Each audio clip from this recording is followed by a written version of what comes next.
muy bien, vamos a continuar con nuestras enseñanzas de el apóstol Juan. Así que vamos a la tercera carta de Juan. Tercera de Juan. Estamos navegando por las cartas del apóstol Juan. Y esta es una carta muy, muy personal. Es una carta donde se menciona a Gayo, a Diótrefes y a Demetrio. Esto es una carta, la carta más personal que el apóstol Juan haya escrito. De hecho, es tan personal que tal vez alguien podría preguntarse, ¿no? ¿Por qué está dentro del canon? Y cuando examinamos y leemos la carta, vamos a entender por qué está dentro del canon. Entonces, de alguna manera la palabra verdadero, al igual que en segunda de Juan, aparece en este libro de reiteradas ocasiones. Y aquí en tercera de Juan va a aparecer 7 veces, se va a hacer énfasis a esta palabra. Entonces, ¿por qué? Porque toda la iglesia se basa siempre en la verdad. Todo, la doctrina, lo que se cree, todo se basa en cuanto a la verdad. Juan ama la verdad, afirma la importancia de dar testimonio de la verdad, de caminar en la verdad, de ser compañeros de trabajo en la verdad, de recibir un buen testimonio en la verdad. La base de la iglesia está en la verdad, y eso era el énfasis en su segunda carta. ¿Recuerdas? Amar la verdad, vivir en la verdad, ser leales a la verdad, buscar la verdad, aprender de la verdad. Y eso es parte de lo que vamos a ver también aquí en tercera de Juan. Se trata de cómo vivir y amar en la verdad. Ahora, cuando estudiamos segunda de Juan, dijimos algo. En el mundo antiguo, la hospitalidad era una necesidad. Y esto va a repetirse, pero de una manera negativa. Y vamos a ver cuando lleguemos a ese punto en tercera de Juan. Pero cuando estudiamos segunda de Juan, la hospitalidad era una necesidad en el mundo antiguo. Porque no habían hoteles, no habían hostales, no habían moteles, no habían posadas como ahora, no habían resorts, no habían hoteles 5 estrellas, 4 estrellas, 2 estrellas, 1 estrella. Entonces, para que alguien se pueda quedar y escoger el precio y la calidad y las alternativas que habían hoy. Entonces, sí habían posadas, pero como te dije, si averiguas, indagas cómo era en el mundo antiguo, las posadas eran lugares de perdición mayormente. Entonces, la gente dependía en gran medida de que alguien les abriera su hogar y se pudieran quedar ahí. En el día de Pentecostés, como saben, 50 días después de la Pascua, muchos, según el libro de Hechos, habían muchos peregrinos que habían llegado a Jerusalén para celebrar la Pascua y se quedaron hasta el día de Pentecostés. Cuando Pedro va a celebrar su primer mensaje evangelístico, 3,000 de ellos fueron salvados. 3,000 de ellos fueron traídos a la iglesia de Jesucristo, y esa era la primera y única iglesia que existía en esos momentos. No existía otra iglesia en el planeta Tierra. En todo el planeta no existía otra iglesia inicialmente, sino la iglesia que se hizo en ese momento en la ciudad de Jerusalén. Y cuando hablo de iglesia me refiero a las personas, después de la predicación de Pedro. Entonces, y el libro de Hechos nos relata que no querían volver a donde vinieron porque eran parte del cuerpo de Cristo, y era el único lugar donde podían reunirse, el único lugar donde podían tener comunión era allí con los apóstoles en Jerusalén. Y así la iglesia nace allí. Aquellos que habían venido a Cristo antes del día de Pentecostés, los 120, recuerdas, que estaban en el aposento alto, y los que vinieron el día de Pentecostés, nada más. Entonces, los 120 que estaban antes de esta conversión de los 3,000, tuvieron que absorber a estos 3,000. Y cuando les digo absorber, tenían que cuidarlos, buscar un hospedaje y satisfacer sus necesidades. Sí. Y a medida que la iglesia crecía y que se expandía, se movía, e iba de ciudad en ciudad y de pueblo en pueblo, de lugar en lugar, los creyentes comenzaron también a moverse y a viajar. Y los predicadores itinerantes hacían lo mismo, enseñando la palabra de Dios en cada lugar. Y se les dio un hogar para descansar descansar y comida como pollo. Esto los mismos creyentes quienes abrían sus hogares.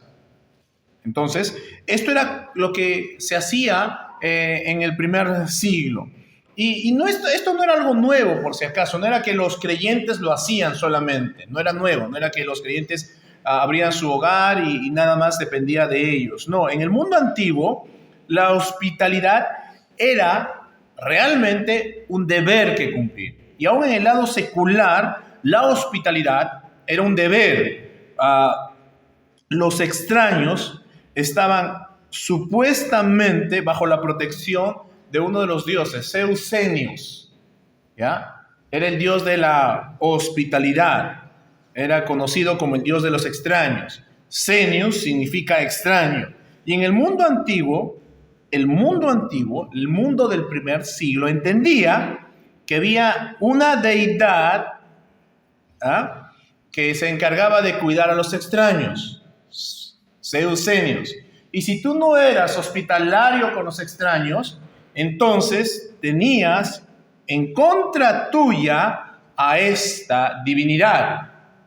Entonces es por eso que las personas seculares abrían sus hogares a este tipo de personas, a los extraños. Pero también había otra modalidad, es decir, cuando tú tenías amistades invitadas y muchas veces tú le entregabas un símbolo a esta persona, y cuando alguien venía o cuando yo había sido hospitalario, iba a otros lugares, a otros lugares y mostraba el símbolo que había entregado, de tal manera que tenían que ser recíprocos conmigo en cuanto a la hospitalidad. Entonces, estas eran las costumbres aún en el ámbito secular. En el ámbito secular, esto era lo normal.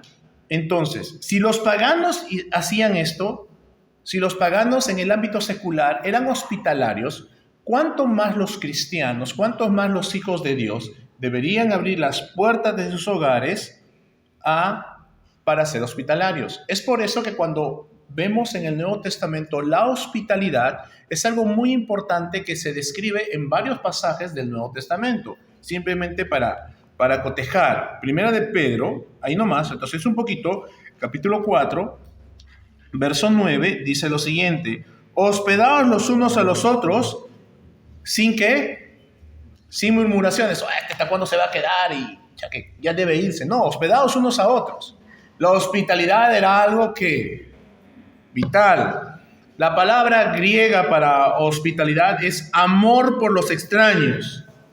Entonces, es básico para los creyentes, para la responsabilidad cristiana, abrir nuestros hogares a aquellos que no conocemos, particularmente a otros creyentes que son extraños. Y eso yo les agradezco. Normalmente, el último gran muestra de hospitalidad fue cuando realizamos el último Congreso de Misiones en 2012, si no me equivoco. Dijimos, muy bien, vienen este grupo de personas, ya yo hospedo a tal, yo hospedo a tal, yo hospedo a tal. Alguien me dijo, pastor, una hermana me dijo, yo ya estoy viuda, yo puedo hospedar a algunas señoritas, una hermana misionera. No me dijo qué características tenían que ser, pero así. No los conocíamos, pero eran creyentes, venía a un Congreso de Misiones y fuimos hospitalarios. Y algo por el estilo era lo que se hacía en esos momentos, y es lo que Pedro dice: hospitalidad es amor por los extraños.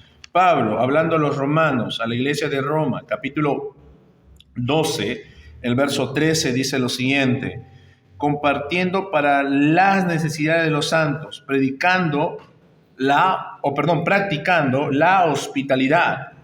Practicando la hospitalidad, o sea, debe ser una práctica a los creyentes, ser hospitalarios, correcto, abrir nuestros hogares. Primera de Timoteo, capítulo 3, Pablo escribiendo la carta a Timoteo, en el capítulo 3, verso 2 dice: pero es necesario que el obispo sea irreprensible, marido de una sola mujer, sabio, prudente, decoroso, hospedador.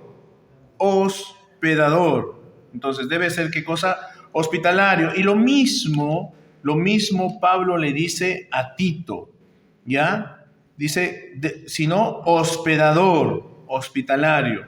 Ancianos, pastores, necesitamos ser los primeros en abrir nuestros hogares para hospedar a las personas. Es lo que Dios está demandando. Entonces, esta fue una responsabilidad básica, una expresión básica del amor cristiano, la hospitalidad. Y esto es algo que se practicaba, como te dije, en el primer siglo y aún antes de ello. Si la manera secular se hacía, los no creyentes lo hacían, ¿cuánto más los creyentes deberían mostrar este amor cristiano? Entonces, ¿por qué? Porque mientras leemos el Nuevo Testamento, no vamos a encontrar, como te dije, ninguna iglesia algo específico, un terreno específico para la iglesia, como lo vemos hoy en día, ¿no? En iglesias en diferentes lugares. Entonces, cuando leemos todo el Nuevo Testamento, no encontramos un edificio para la iglesia. Recordamos, aún la Biblia nos menciona que las iglesias estaban en casa de algunos de los hermanos.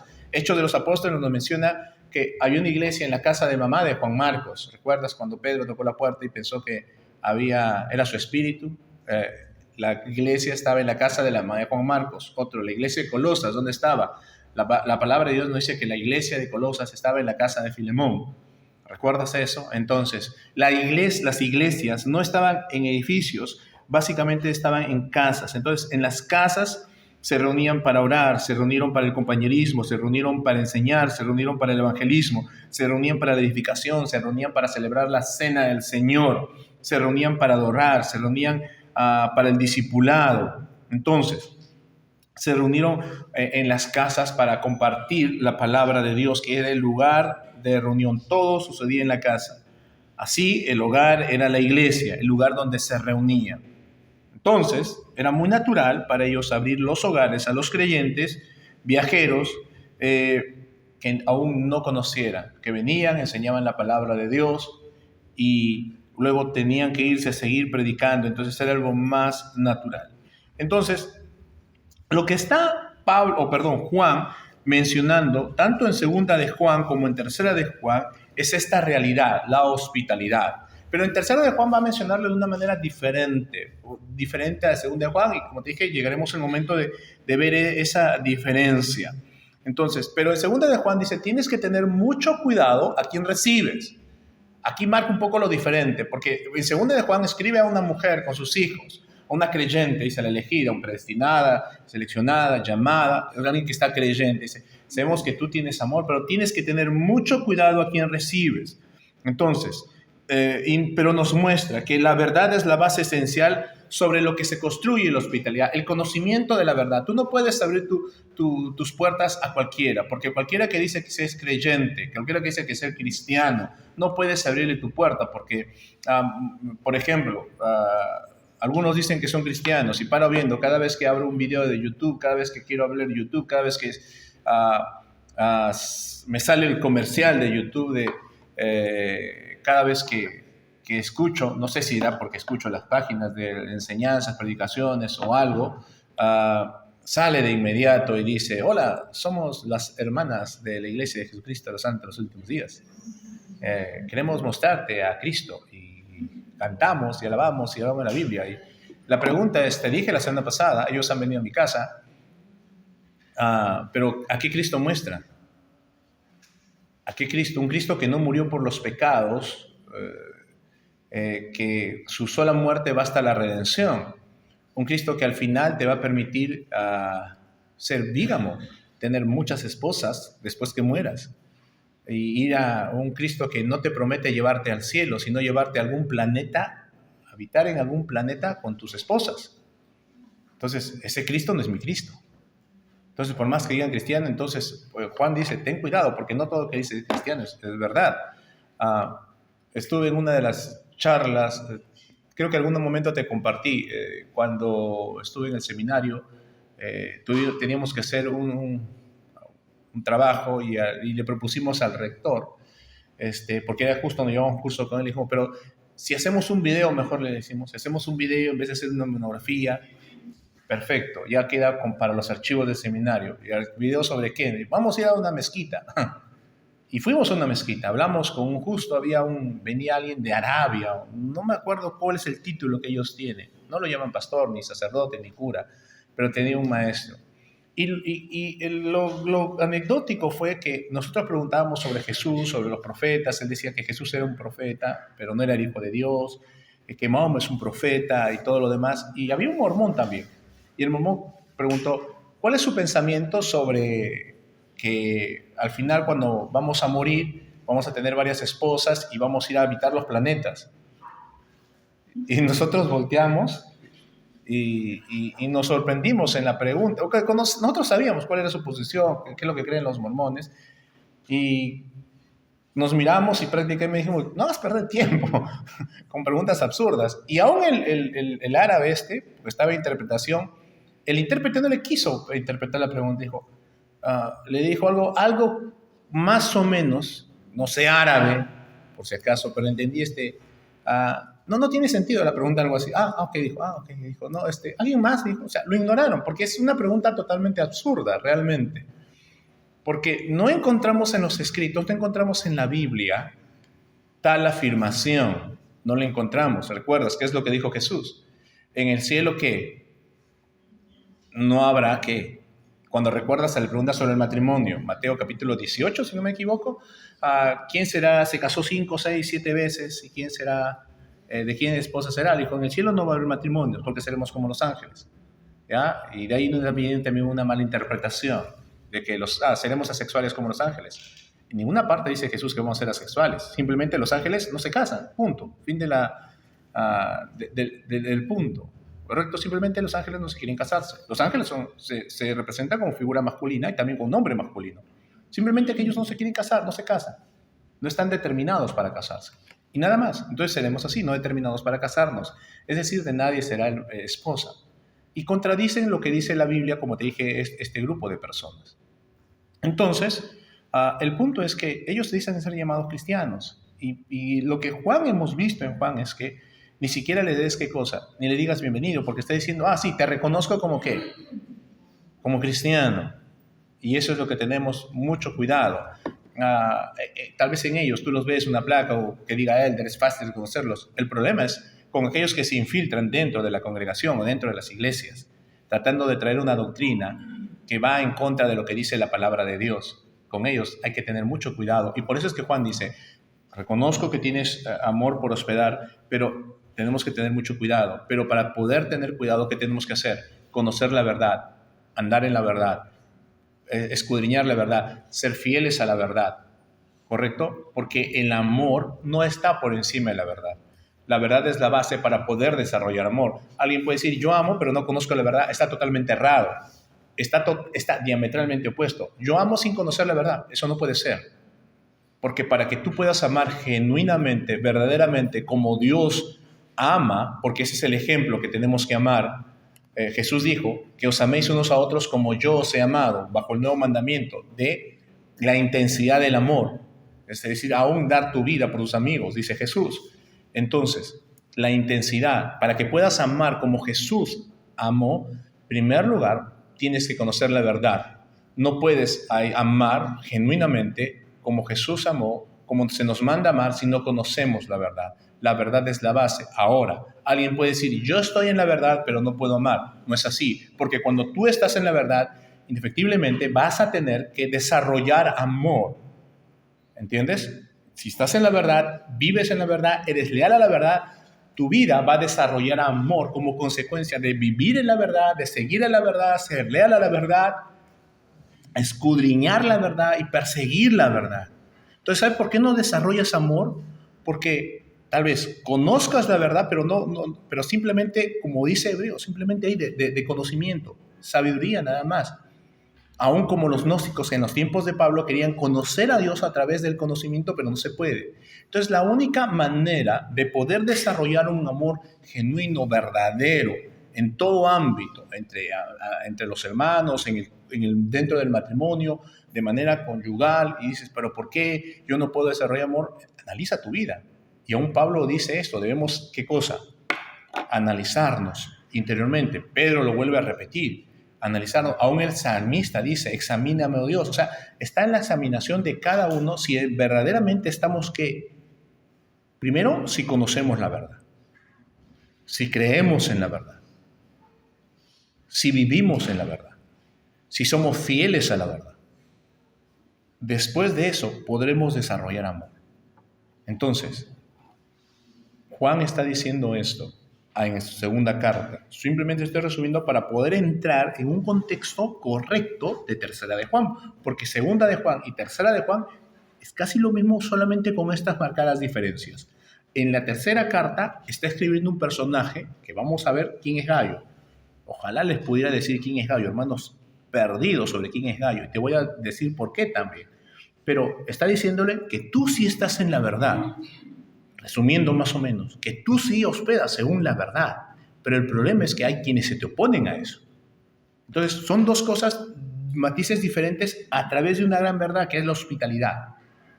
Entonces, debemos conocer la verdad, es el resumen. Y solamente podremos desarrollar amor genuino, verdadero, correcto. Porque el amor, como hemos visto muchas ocasiones, no es un sentimiento, no es algo que te tiene que nacer. El amor no tiene que nacerte. Porque si tú esperas que te nazca, olvídate, nunca va a ser.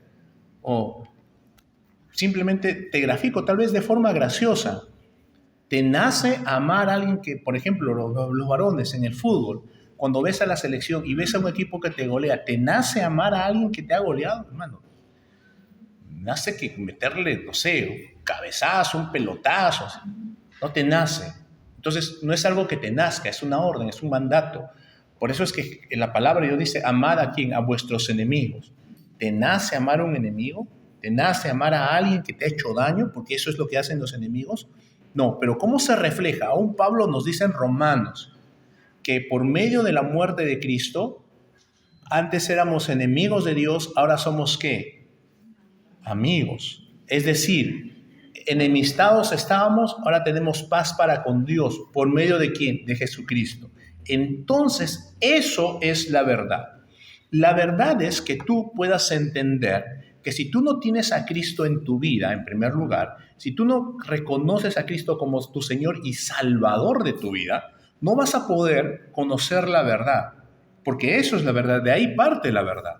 No vas a poder entender la verdad, porque la palabra de Dios es la verdad. Y el punto es, para aquellos que no entregan su vida a Cristo, para aquellos que no son creyentes, para aquellos que no son hijos de Dios, este libro del cual nosotros sacamos nuestra enseñanza de guía y práctica diaria, ¿qué cosa es? ¿Es una locura? Claro que sí. Pregúntale a alguien que dice, no debe haber fornicación. ¿Qué significa? No debes tener relaciones antes del matrimonio. Esa es tontería, eso es cosa de antepasados, antiguos. La Biblia está desfasada. ¿Ves cómo es locura en su mente para él? Él no puede aceptar esto porque no conoce la verdad, porque su vida no está cimentada en la verdad. ¿Te das cuenta? No, yo no puedo corregir a mi hijo de manera física porque lo voy a crear traumado, al final va a estar, como dice los eruditos, como dice los psicólogos que se basan en Emmanuel Kant, el padre de todo esto, que no debemos tocarlos porque creemos con traumas y secuelas para el futuro. No, eso es de cavernícolas, ese es el tiempo de las cavernas, eso de hacerlo físicamente, y aún en los colegios y todo, no, nadie debe tocarlos, son como cristales y etcétera, y si tu padre te toca, llama a la línea, no te voy a decir qué línea es porque de repente, ¿ya? No te voy a decir qué línea es porque de repente te digo una mala línea, no la sé, no me malinterpretes, ¿ya? No conozco esa línea, pero hay una línea para que tú denuncies a tu padre y todo lo demás. Y en serio. Y no creen lo que dice la palabra de Dios, que cómo debemos corregir y disciplinar a nuestros hijos. ¿Ya? La Biblia habla de la vara. Sí, algo físico. Eso va a cambiar el corazón porque es lo que Dios manda. Y si Dios lo manda, yo lo creo. Y no lo creo que es una locura. ¿Te das cuenta cómo aquel que no tiene a Cristo va a pensar que esto es locura? Entonces, todo nace por esto. No, se acabó el amor dentro del matrimonio. ¿El amor se acaba? Alguien dice, ¿sabes qué? No puedo, la vez pasada, entre broma y broma, le dije dentro de broma, y lo repito, era una broma en la reunión de matrimonios, Nuestro hermano Cristian Castro dice que el tiempo cura todo. Y era de broma, él no es creyente, ¿ya? Solamente porque su canción dice el tiempo cura todo. Y eso es mentira. Y lo vimos a la luz de la palabra de Dios. No, eso es mentira. Vimos a través de la vida de David, con su hijo Absalón, con su hija Tamar, que todo esto, todo lo que pasó cuando mató a Amnón, básicamente porque David dijo, el tiempo lo cura todo. Y no fue así, ¿correcto? Ahora te digo esto porque hay otra persona, ya no te voy a decir quién, pero dice que no se puede vivir del amor. Y muchos dicen, no se puede vivir del amor. ¿Y eso quién lo esgrime? Lo esgrime la sociedad. ¿Pero realmente se puede vivir del amor? Claro que sí. A ver, vive, pues, a ver. ¿Sabes por qué? Porque el verdadero amor bíblico, entiéndeme esto, el verdadero amor bíblico te va a hacer entender cuál es tu responsabilidad como varón. Y por amor a mi familia, voy a ser, ¿qué cosa? El proveedor de ellos. ¿Entiendes? Porque, ¿entiendes? En esta frase no se puede vivir de amor. ¿Por qué? Porque el mundo, la sociedad ve el amor como un sentimiento, como una emoción. Pero eso no es como lo muestra Dios. No es como lo marca Dios. El amor es una decisión. Y yo decido amarte porque conozco la verdad, porque la verdad está en mí. Tú no puedes decir, no te amo y decir que tienes la verdad. Eso es incompatible, eso es incongruente, eso no tiene sentido, ¿correcto? No se puede hacer. Es algo que se repele a sí mismo. Es como el agua y el aceite que no se pueden juntar. Trata de mezclarlo, siempre ver bolas de aceite dentro del agua que no se pueden unir. Es algo incompatible, es decir, no te amo, pero tengo la verdad. No, a no ser que sea un qué, como dijo Juan, un falso maestro. Simplemente la verdad me impide a no juntarme contigo. La verdad me impide a no recibirte, porque no puedo tener relación con alguien que va en contra de la verdad de Dios, en contra de que alguien diga que Jesucristo no es Dios. Entonces, todo esto empalma lo que es la verdad. Entonces, todo parte desde este punto, de que conozcamos la verdad. Jesucristo dijo, yo soy el camino, la verdad y la vida. Nadie viene al Padre por mí. Y eso es la verdad. La verdad es que tú reconozcas que eres pecador, pecadora. Reconozcas que no puedes librarte de estar dominado del pecado por tus propios medios. Reconozcas que tú no puedes ir al cielo por tus propios méritos, que las buenas obras que tú haces no te llevan al cielo. Más bien las buenas obras al final, cuando mueras y estés en juicio delante de Dios, te condenarán. Dirán, ¿ves? Estas cosas no te ayudaron. Tú creías y te engañaron. La única manera genuina, veraz, es lo que Pablo dice. La salvación es por gracia de Dios. Es esto. Reconocer que tú no puedes obtener la salvación. La salvación es ser libre del dominio del pecado, dejar de ser hijo de Satanás, pasar a ser hijo de Dios, tener entrada al cielo. Tú no puedes hacerlo por tus propios méritos. Es que el hombre no puede. Para eso vino Jesús a morir en la cruz. ¿Para qué crees que vino Jesús a morir en la cruz? ¿Para hacerle una película? ¿Para que los orfebres puedan vender cada vez más billutería con Cristo en la cruz? ¿Para que, para que poder poner algo dentro de cada lápida en los cementerios? ¿Para que en los parques podamos tener, o para que se haga una procesión? No, Jesús no vino para eso. Jesús vino para tomar tu lugar, para que tú puedas ir al cielo, para que puedas ser libre de dominio del pecado, para que dejes de ser hijo de Satanás. Y lo único que tienes que hacer es reconocer que eres pecador, creer que Él tomó tu lugar en la cruz y que resucitó por ti. Creer de todo corazón, genuinamente, tener fe en eso, nada más. Ese es el punto de inicio de conocer la verdad. Y después de ello, introduce tu vida, es decir, que tu vida comience a leer lo que Dios te dio a través de su palabra escrita, que es la Biblia. Este libro no es un libro que te va a reprimir, no es un libro que nos reprime, es un libro que más bien nos ayuda a vivir en libertad total. Sí, en libertad total. Porque ya no estoy oprimido por el pecado o dominado por él, sino libre de él y vivir de una manera que pueda derrotarlo, que pueda estar bien, que pueda vivir gozoso, que ya no pueda vivir reprimido por la culpa, reprimido por muchas cosas, sino libre en la verdad. Entonces Juan comienza a decir eso. No puedes, y podamos amar verdaderamente y genuinamente, pero esa es la base el inicio de. Entonces Juan en su segunda carta dice eso, tenemos que conocer la verdad. Entonces,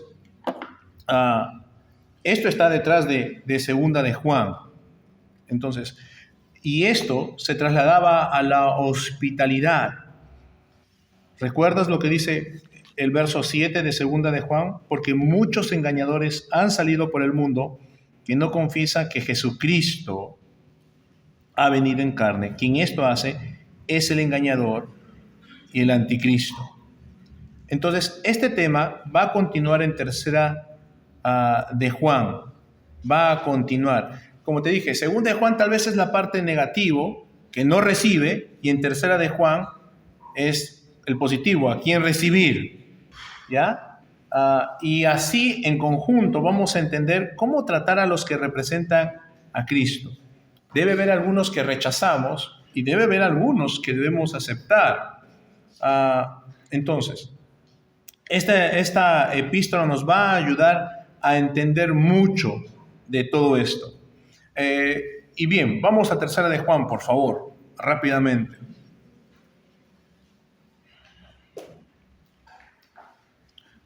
¿Recuerdas? Primera de Juan es una carta que no tiene referencias personales a nadie.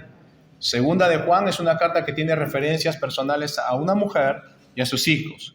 Y tercera de Juan es totalmente personal. ¿Ya? ¿Por qué? Porque está dirigida a una persona. Aunque el tema es el mismo que el anterior, pero aquí está. Muy bien, dice, el anciano Agayo, el amado, a quien amo en la verdad. Amado, yo deseo que tú seas prosperado en todas las cosas y que tengas salud, así como prospera tu alma.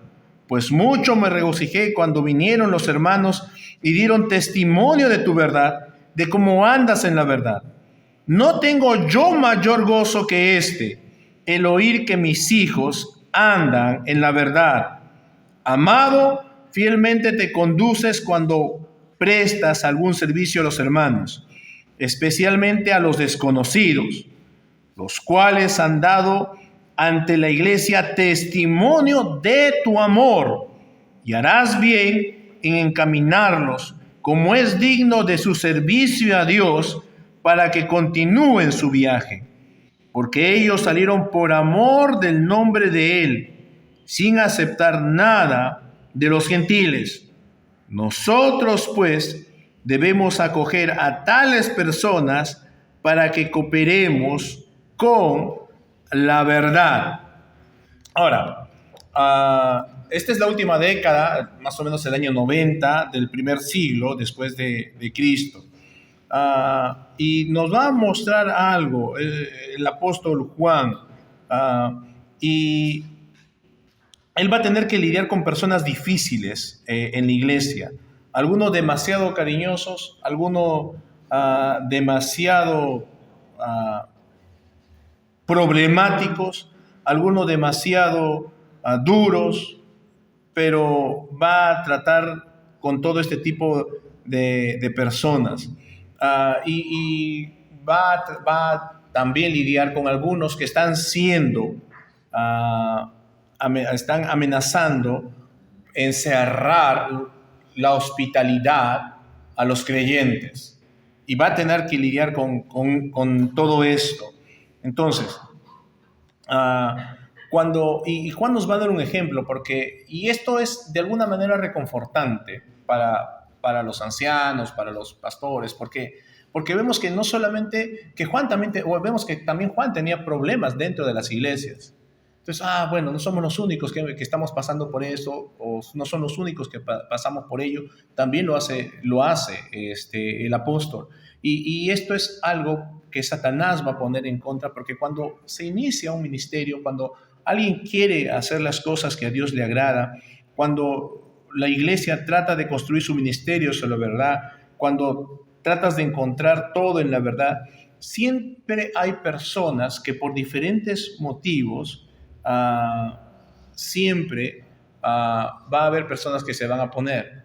Pero también va a haber siempre personas creyentes dentro de la iglesia que por diferentes motivos, por sentimentalismo, porque son generalmente compasivas o su falta de discernimiento, quieran abrir la puerta más de lo que deberían abrir. Es decir, muestran una hospitalidad más allá de la que deberían mostrar.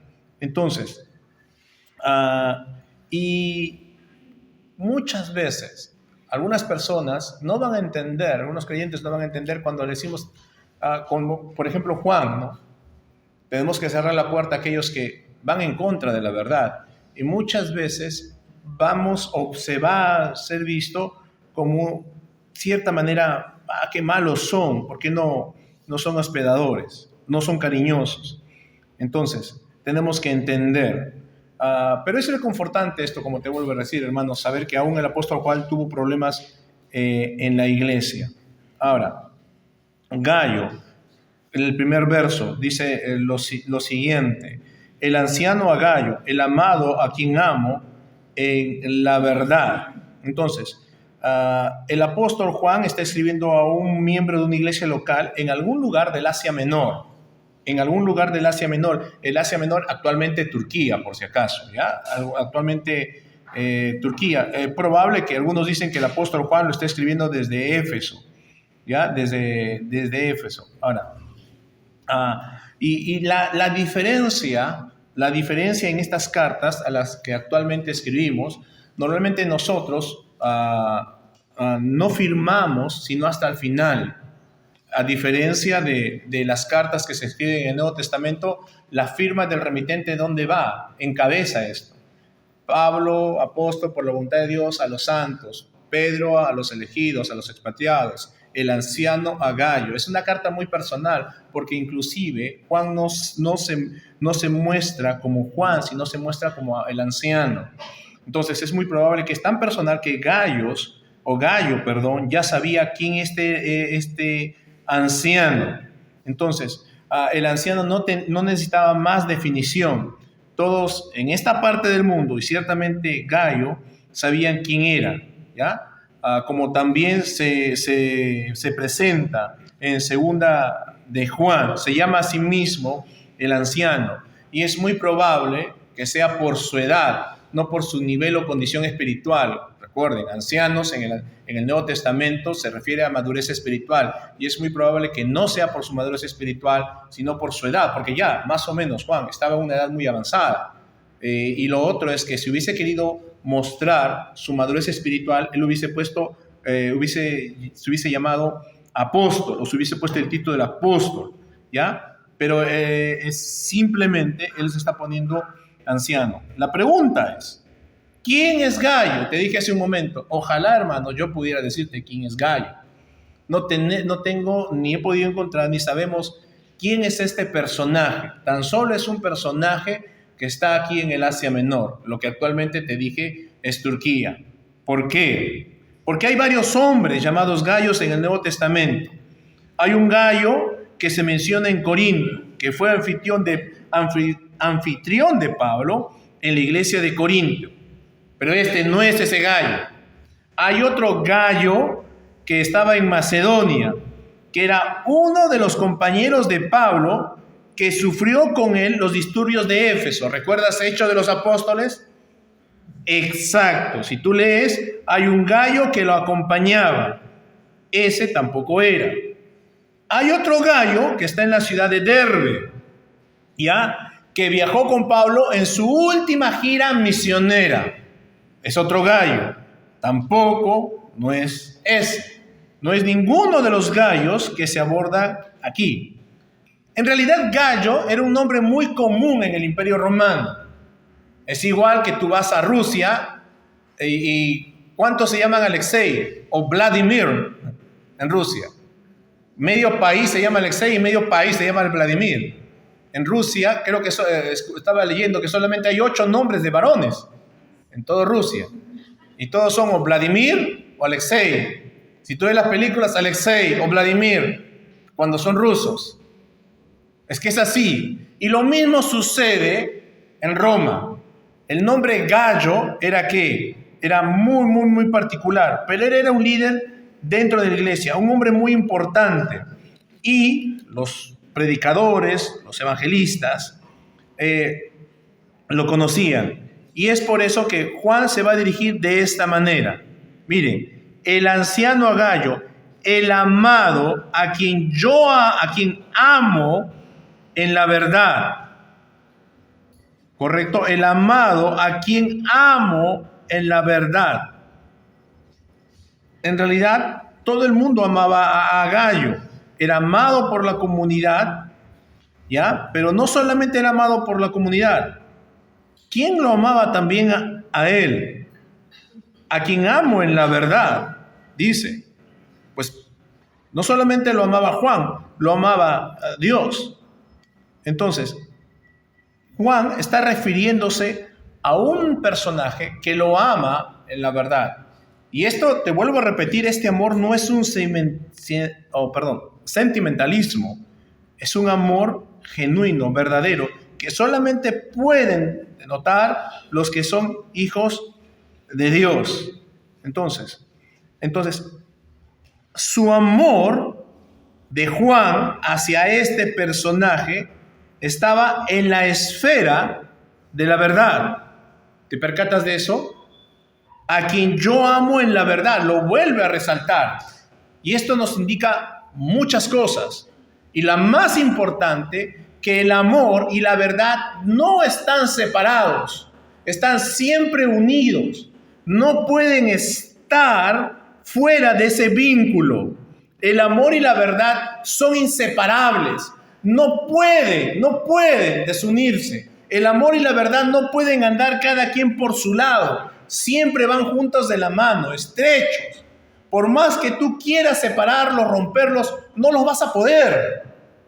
No se puede, es inevitable. Es por eso que el apóstol va a hablar de la verdad en los versos 1, 3, 4, 8, 12. Entonces, ¿por qué? Te vuelvo a repetir lo que hemos dicho. Cuando tú andas en la verdad, indudablemente, cuando tú vives en la verdad, indefectiblemente, cuando tú caminas en la verdad, indiscutiblemente, ¿vas a qué? Amar. ¿Sabes por qué no amas? ¿Entiendes por qué no amas? Porque no andas en la verdad. Puedes creer que estás en la verdad. Puedes sentir que estás en la verdad. Puedes tú decir, bueno, es mi percepción que estoy en la verdad. Pero ¿cuál es la muestra de que estás andando en la verdad? Que amas. No como la sociedad lo demanda, sino como que, como Dios manda y ordena. ¿Qué tienes que hacer? Hay 2 cosas. Siempre dije esto y mi esposa me dice, ayer alguien dijo lo mismo que tú dices. Fue aniversario, dice. Nosotros cada vez que escuchamos la palabra de Dios, leemos, tomamos decisiones. No, yo no tomo, sí, toma decisión. Después de cada mensaje se toma una decisión. Después de cada prédica se toma una decisión. Después de cada lección de la escuela dominical se toma una decisión. O tomas la decisión de alinearte a lo que dice la palabra de Dios, o tomas la decisión simplemente ignorar. Siempre es que no tomo ninguna decisión. Estás tomando una decisión. Aunque no lo creas. Dice, bueno, sí, el mensaje estuvo bueno. Sí, habló el pastor. Sí, habló mi maestro de escuela dominical. Qué bien, habló, pues sí. Estás tomando una decisión de no alinearte a la verdad que has escuchado. De no alinearte a lo que dice la palabra de Dios. Entonces,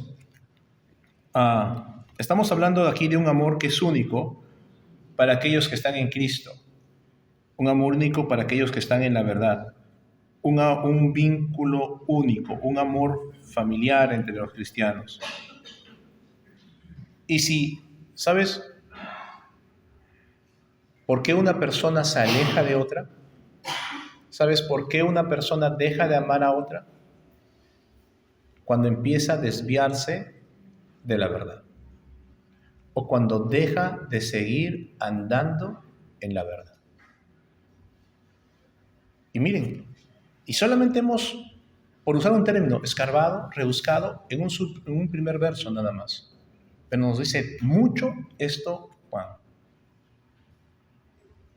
Aún tenemos que llegar hasta el verso 8, pero por cuestiones de tiempo, que no me he percatado, tenemos que quedarnos ahí. Y yo te invito a que vengas esta noche, esta tarde, y descubriremos juntos aún lo que Juan tiene que decir. Pero quedamos con algo muy importante, algo vital, algo que Juan lo vuelve a decir.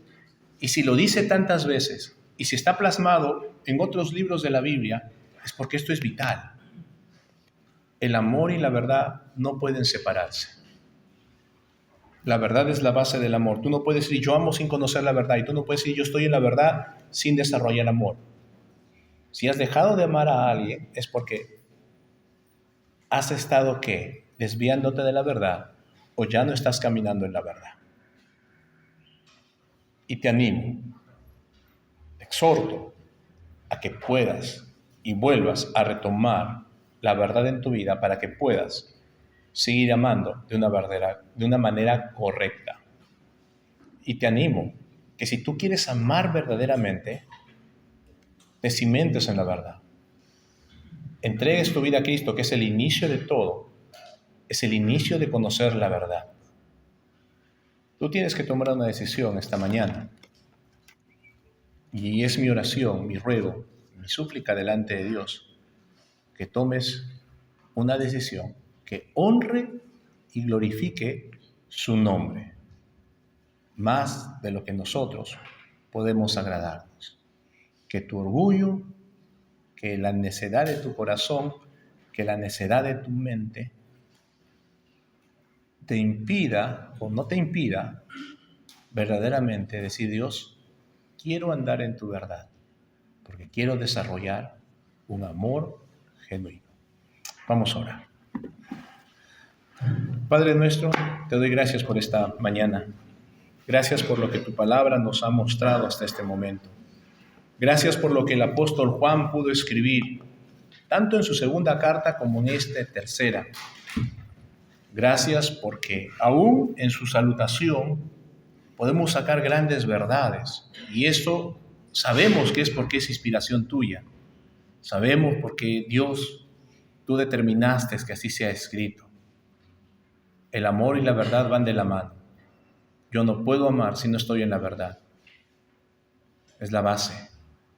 Y si no estoy amando es porque Dios o me desvié de la verdad o he dejado de andar en la verdad. Ayúdame, Dios, a retomar esto. Y si no estoy amando correctamente, ayúdame a fundamentarme en la verdad. A que Dios pueda entregar mi vida a ti. Señor, ruego que tu Espíritu Santo toque los corazones de aquellas personas que no te conocen. Gracias por esta mañana. Te alabamos. Bendito seas. En el nombre de Jesús. Amén.